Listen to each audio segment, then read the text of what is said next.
As you've seen by now, this isn't a normal convention. It's not a normal time. So tonight, I want to talk as plainly as I can about the stakes in this election. Because what we do these next 76 days will echo through generations to come. I'm in Philadelphia, where our Constitution was drafted and signed. It wasn't a perfect document. It allowed for the inhumanity of slavery and failed to guarantee women, and even men who didn't own property, the right to participate in the political process. But embedded in this document was a North Star that would guide future generations.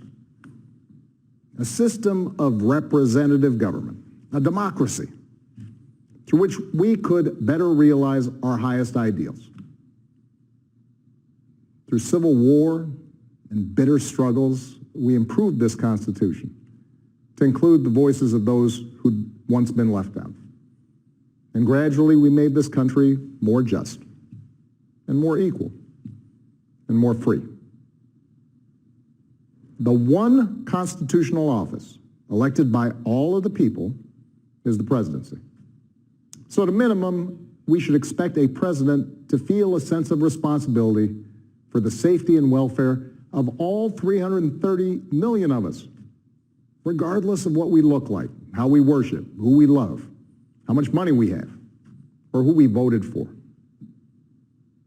But we should also expect a president to be the custodian of this democracy. We should expect that regardless of ego, ambition, or political beliefs, the president will preserve, protect, and defend the freedoms and ideals that so many Americans marched for, went to jail for, fought for, and died for. I have sat in the Oval Office with both of the men who are running for president. I never expected that my successor would embrace my vision or continue my policies. I did hope, for the sake of our country, that Donald Trump might show some interest in taking the job seriously. That he might come to feel the weight of the office and discover some reverence for the democracy that had been placed in his care. But he never did. For close to 4 years now, he has shown no interest in putting in the work. No interest in finding common ground. No interest in using the awesome power of his office to help anyone but himself and his friends. No interest in treating the presidency as anything but one more reality show that he can use to get the attention he craves. Donald Trump hasn't grown into the job because he can't.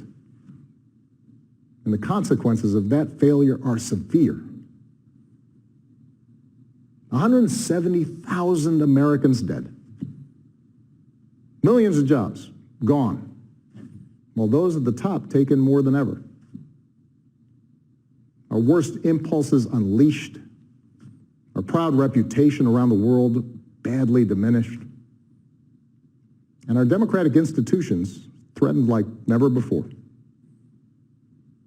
Now, I know that in times as polarized as these, most of you have already made up your mind. But maybe you're still not sure which candidate you'll vote for, or whether you'll vote at all. Maybe you're tired of the direction we're headed, but you can't see a better path yet, or you just don't know enough about the person who wants to lead us there. So let me tell you about my friend, Joe Biden. 12 years ago, when I began my search for a vice president, I didn't know I'd end up finding a brother. Joe and I come from different places, different generations, but what I quickly came to admire about Joe Biden is his resilience, born of too much struggle, his empathy, born of too much grief.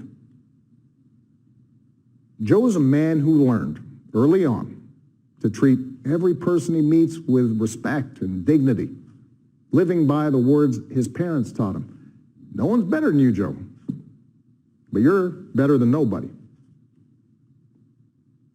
That empathy, that decency, the belief that everybody counts, that's who Joe is. When he talks with someone who's lost her job, Joe remembers the night his father sat him down to say that he'd lost his. When Joe listens to a parent who's trying to hold it all together right now, he does it as a single dad who took the train back to Wilmington each and every night so he could tuck his kids into bed. When he meets with military families who've lost their hero, he does it as a kindred spirit, the parent of an American soldier. Somebody whose faith has endured the hardest loss there is. For 8 years, Joe was the last one in the room whenever I faced a big decision.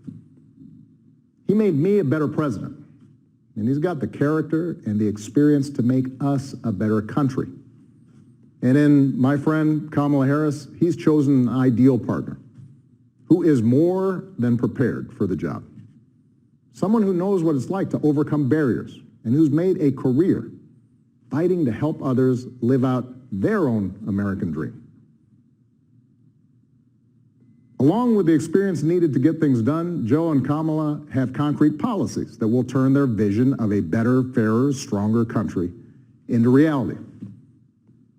They will get this pandemic under control, like Joe did when he helped me manage H1N1 and prevent an Ebola outbreak from reaching our shores. They'll expand health care to more Americans, like Joe and I did 10 years ago, when he helped craft the Affordable Care Act and nail down the votes to make it the law. They'll rescue the economy, like Joe helped me do after the Great Recession. I asked him to manage the Recovery Act, which jump-started the longest stretch of job growth in history.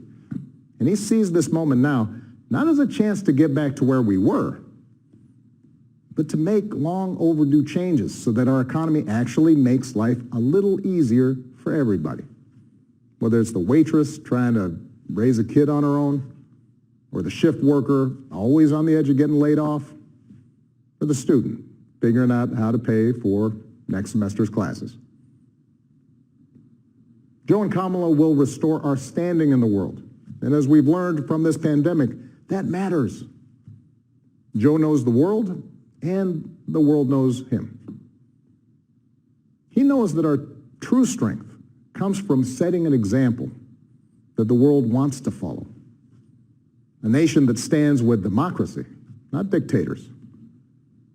A nation that can inspire and mobilize others to overcome threats like climate change and terrorism, poverty and disease. But more than anything, what I know about Joe, what I know about Kamala, is that they actually care about every American. And that they care deeply about this democracy. They believe that in a democracy, the right to vote is sacred, and we should be making it easier for people to cast their ballots, not harder. They believe that no one, including the president, is above the law, and that no public official, including the president, should use their office to enrich themselves or their supporters. They understand that in this democracy, the commander-in-chief does not use the men and women of our military who are willing to risk everything to protect our nation as political props to deploy against peaceful protesters on our own soil. They understand that political opponents aren't un-American just because they disagree with you. The free press isn't the enemy, but the way we hold officials accountable. That our ability to work together to solve big problems like a pandemic depend on a fidelity to facts and science and logic, and not just making stuff up. None of this should be controversial. These shouldn't be Republican principles or Democratic principles. They are American principles. But at this moment, this president and those who enable him have shown they don't believe in these things. Tonight, I'm asking you to believe in Joe and Kamala's ability to lead this country out of these dark times and build it back better. But here's the thing. No single American can fix this country alone. Not even a president. Democracy was never meant to be transactional. You give me your vote, I make everything better. It requires an active and informed citizenry. So I'm also asking you to believe in your own ability, to embrace your own responsibility as citizens, to make sure that the basic tenets of our democracy endure. Because that's what's at stake right now. Our democracy. Look, I understand why a lot of Americans are down on government. The way the rules have been set up and abused in Congress make it easier for special interests to stop progress than to make progress. Believe me, I know it. I understand why a white factory worker who's seen his wages cut or his job shipped overseas might feel like the government no longer looks out for him, and why a black mom might feel like it never looked out for her at all. I understand why a new immigrant might look around this country and wonder whether there's still a place for him here. Why a young person might look at politics right now. The circus of it all, the meanness and the lies and conspiracy theories, and think, what is the point? Well, here's the point. This president and those in power, those who benefit from keeping things the way they are counting on your cynicism. They know they can't win you over with their policies. So they're hoping to make it as hard as possible for you to vote and to convince you that your vote does not matter. That is how they win. That is how they get to keep making decisions that affect your life and the lives of the people you love. That's how the economy will keep getting skewed to the wealthy and well-connected. How our health systems will let more people fall through the cracks. That's how a democracy withers, until it's no democracy at all. And we cannot let that happen. Do not let them take away your power. Do not let them take away your democracy. Make a plan right now for how you are going to get involved and vote. Do it as early as you can and tell your family and friends how they can vote too. Do what Americans have done for over 2 centuries when faced with even tougher times than this. All those quiet heroes who found the courage to keep marching, keep pushing in the face of hardship and injustice. Last month, we lost a giant of American democracy in John Lewis. And some years ago, I sat down with John and a few remaining leaders of the early civil rights movement. One of them told me he never imagined he'd walk into the White House and see a president who looked like his grandson. And then he told me that he had looked it up. And it turned out that on the very day that I was born, he was marching into a jail cell, trying to end Jim Crow segregation in the South. What we do echoes through generations. Whatever our backgrounds, we are all the children of Americans who fought the good fight. Great-grandparents working in fire traps and sweatshops without rights or representation. Farmers losing their dreams to dust. Irish and Italians and Asians and Latinos told, go back where you come from. Jews and Catholics Muslims, and Sikhs made to feel suspect for the way they worshiped. Black Americans chained and whipped and hanged, spit on for trying to sit at lunch counters, beaten for trying to vote. If anyone had a right to believe that this democracy did not work and could not work, it was those Americans, our ancestors. They were on the receiving end of a democracy that had fallen short all their lives.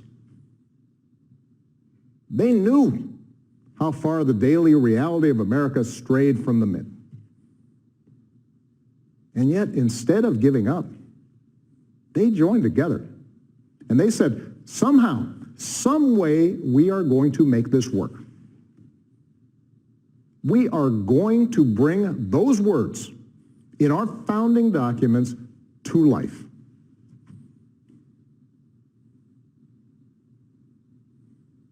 I have seen that same spirit rising these past few years. Folks of every age and background who packed city centers and airports and rural roads so that families wouldn't be separated, so that another classroom wouldn't get shot up, so that our kids won't grow up on an uninhabitable planet. Americans of all races joining together to declare, in the face of injustice and brutality at the hands of the state, that Black lives matter. No more, but no less. So that no child in this country feels the continuing sting of racism. To the young people who led us this summer, telling us we need to be better, in so many ways, you are this country's dreams fulfilled. Earlier generations had to be persuaded that everyone has equal worth. For you, it's a given, a conviction. And what I want you to know is that for all its messiness and frustrations, your system of self-government can be harnessed to help you realize those convictions for all of us. You can give our democracy new meaning. You can take it to a better place. You're the missing ingredient. The ones who will decide whether or not America becomes the country that fully lives up to its creed. That work will continue long after this election. But any chance of success depends entirely on the outcome of this election. This administration has shown it will tear our democracy down if that's what it takes for them to win. So we have to get busy building it up by pouring all our efforts into these 76 days and by voting like never before for Joe and Kamala and candidates up and down the ticket so that we leave no doubt about what this country that we love stands for today and for all our days to come. Stay safe. God bless.